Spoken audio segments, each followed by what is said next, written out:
سب سے پہلا سبق یہ کہ دولت اور طاقت کا اصل مالک اللہ تعالیٰ ہے، انسان کی اپنی کوئی حیثیت نہیں۔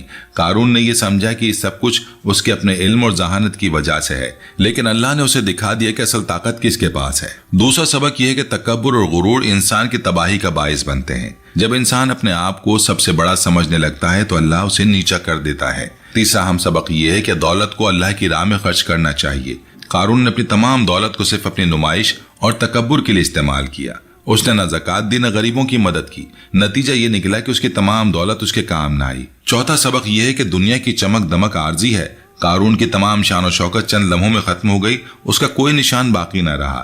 آج کے دور میں ہمارے ارد گرد بہت سے قارون موجود ہیں، وہ لوگ جو اپنی دولت پر فخر کرتے ہیں، جو غریبوں کو حقیر سمجھتے ہیں، جو ظلم کرتے ہیں، جو رشوت لیتے ہیں اور عوام کا حق مارتے ہیں۔ ان سب کو قارون کا انجام یاد رکھنا چاہیے۔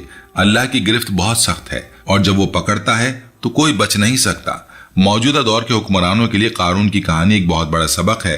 جو حکمران اپنی قوم کے مال کو لوٹتے ہیں، جو عوام پر ظلم کرتے ہیں، جو بیرون ملک اپنے کھاتوں میں اربوں روپے رکھتے ہیں جبکہ ان کی قوم بھوکی ہے، ایسے حکمرانوں کو یاد رکھنا چاہیے کہ قارون بھی اپنے آپ کو بہت طاقتور سمجھتا تھا، لیکن اللہ نے اسے زمین میں دھسا دیا۔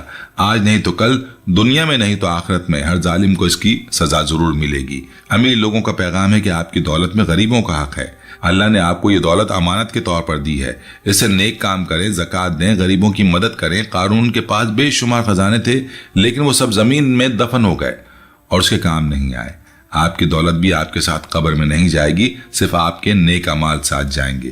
عام لوگوں کے لیے پیغام یہ ہے کہ امیروں کو دیکھ کر رشک نہ کریں۔ اصل کامیابی دولت میں نہیں بلکہ اللہ کی رضا میں ہے۔ وہ لوگ جنہوں نے قارون کی دولت پر رشک کیا تھا، بعد میں انہیں احساس ہوا کہ انہوں نے کتنی بڑی غلطی کی تھی۔ اصل نعمت ایمان اور تقوی ہے، دولت نہیں۔ قارون کی کہانی ہمیں یہ سبق سکھاتی ہے کہ اللہ تعالیٰ کی نافرمانی کا انجام بہت برا ہوتا ہے۔ قارون نے اللہ کی نعمتوں کا شکر ادا نہیں کیا، تکبر کیا، انبیاء کی مخالفت کی، نتیجہ یہ نکلا کہ وہ زمین میں دھس گیا۔ پیارے دوستو، آخر میں قارون کا قصہ ہمیں یہ یاد دلاتا ہے کہ دنیا عارضی ہے اور آخرت دائمی۔ قارون نے دنیا کو سب کچھ سمجھا اور آخرت کو بھول گیا۔ اس کا انجام ہم نے دیکھا۔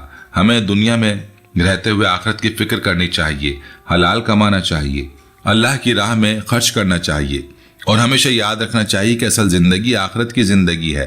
اللہ ہم سب کو قارون کی طرح تباہ ہونے سے بچائے اور ہمیں سیدھے راستے پر چلنے کی توفیق عطا فرمائے۔